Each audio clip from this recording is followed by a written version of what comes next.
'Cause I've been everywhere, man. I've been everywhere, man. Across the deserts bare, man. I've breathed the mountain air, man. Of travel I've had my share, man. I've been everywhere. Been to Tullamore, Seymour, Lismore, Malone, Nambour, Ridgedale, Kilmore, Marillabah, Birdsville, Emmaville, Wallaville, Connemara, Connemara, Strathrown, Proserpine, Allerdale, Byaduk, Gingin, Lillaquen, Muckdilla, Wallumbilla, Bougainville, Cumberland, Ramakilla. I've been everywhere, man. I've been everywhere, man. there's our mate Lucky Star, and he's been everywhere, but according to that song, he's not been to Byaduk, and that's what we are about to do. When I said to you, Rob, we're going to Byaduk, he thought we're going to go to buy a piece of poultry, but in fact, no, we're going to a town in southwest Victoria. Jackie, Elliott, you've got Neil here, you've got Rob over there. Thanks for joining us on Regional Roundup. No, thanks, Rob and Neil. It's good to chat. Indeed, and we're going to do that again in a podcast very soon, you and I. But today we're talking Regional Roundup. So let's get Rob out of his misery to start with. Tell him where he can find Byaduk. So Byaduk's on the Hamilton-Port Fairy Road. So we're about 30 k's south of Hamilton, about 45 k's north of, or about 50 k's north of Port Fairy. So in a perfect location, close to the coast. But then we're obviously really lucky to be in the southern Grampian Shire, and so only a 40-minute drive to the Grampians, so to be able to go and see waterfalls, and very, very lucky to be located at Byaduk. Now, Jackie, I've just realised, I don't know how big Byaduk is, but I've been there. Oh. I had to have been there, because every year on a particular day, 2,000 cyclists ride through Byaduk on the Murray to Moyne. And I've done that once, so I had to have been to Byaduk. I just don't remember it. How big is it? So Byaduk's it's a very small town. I think there's about 130 in the population.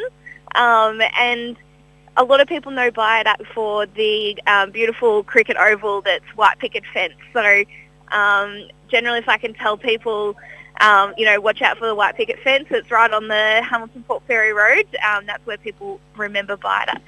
It's interesting, Rob remembers riding through there. I was going to say, the first time I went to Byaduk, I've been a couple of times subsequent to that, but the first time I went through, I also had a sore bottom, because I had done I was doing the Great Vic bike ride in 1872, and we went through Byaduk, and the thing I remember most about coming through Byaduk, some enterprising kid had got an esky, and in it he had put bottles of a sports drink, we won't bother naming one, and was flogging them for $5 back in 1987, and people were just stopping and buying them. And this kid probably now owns half a Byaduk. Might have been you. Definitely wasn't me. I actually didn't grow up in Byaduk. I moved here about 12 years ago. But it could have been my husband. He's lived all his life in Byaduk. So, yeah. He owes me 5. Well, okay, 3. So tell us what the good folks around Byaduk do. Given that you're in that part of the world, I'm assuming there's some degree of agriculture about it. Yeah, so definitely it's a really rich farming community. So that's because they sell Gatorade at a price 5 times the retail. Look, we've beef and sheep. There's a little bit of cropping, but we probably don't have the weather right for cropping. And a lot of hay and silage gets made in the local area. So definitely a lot of farmers. But I think being a small community too, if people are looking for, there's a couple of lifestyle blocks. So people like to live in the town, and then obviously have the advantage of being close to the coast and being able to visit Port Fairy regularly. Jackie, the agricultural industry is in a bit of a change. A lot of places being gobbled up by big corporate agricultural companies, but there is still the lifestyle block, and I guess a business like yours that you're representing would be ideal there for people who perhaps aren't necessarily farmers, but they want to have a crack at it. So finding out what they need to have on the place, and more importantly, how to get it. I suppose it would be the smaller farms that you would tend to do most of your business with? So I work a couple of days a week for the business called Farm Tender, and so in that role we deal with large corporate businesses as well as right down to the smaller hobby farmer, and we're able to provide a support for as many people as we can, and whether they're just starting out or whether they've been in business for generations.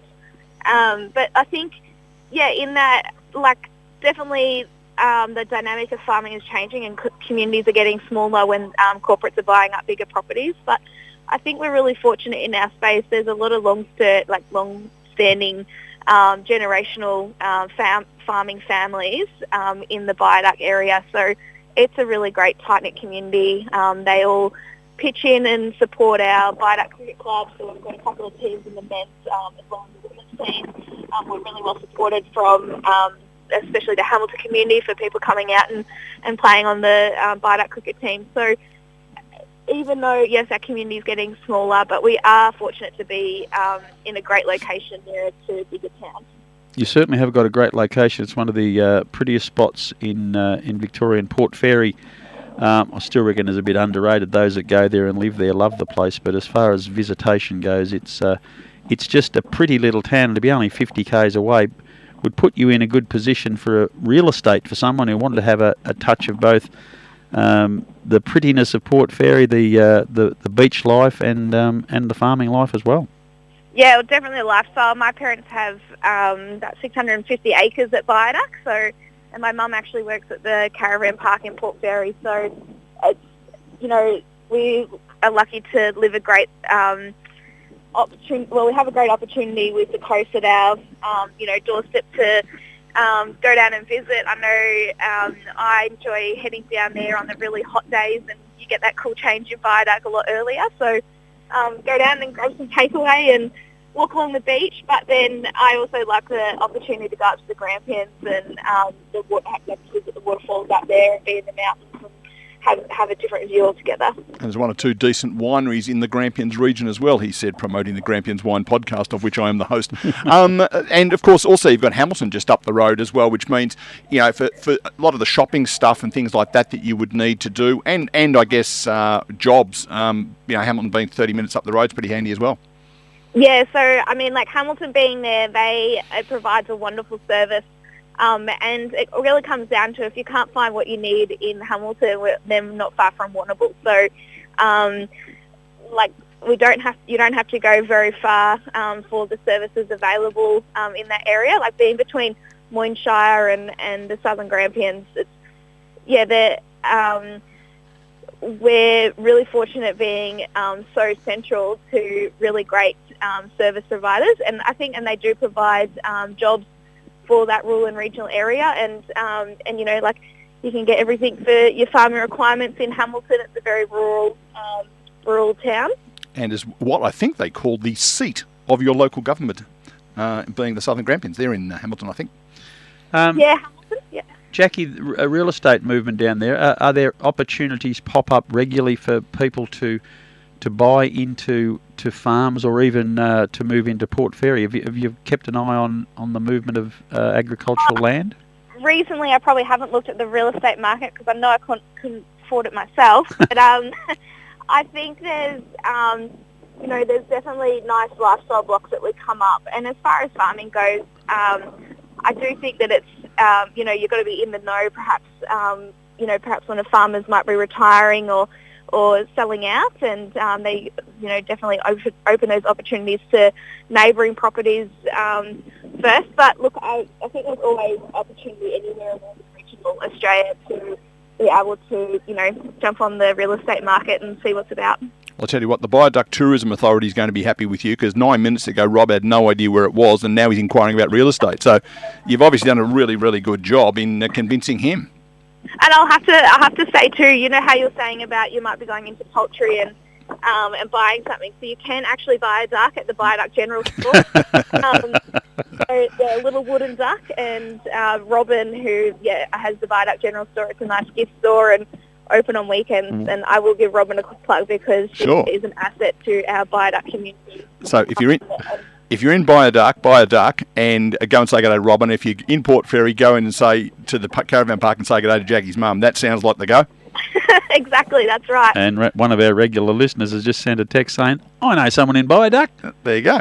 So we're about to find out who that is in a minute, I hope, before you leave. Yeah, well, we are about to leave because we need to go on, because Sports Fix is coming on after the break. Jackie, thanks for talking to us about Byaduk and educating Rob, and we'll talk again very soon. Yeah, excellent. Thank you so much, Neil and Rob. Jackie, best wishes, and thank you very much for your time. Thank you. See you later.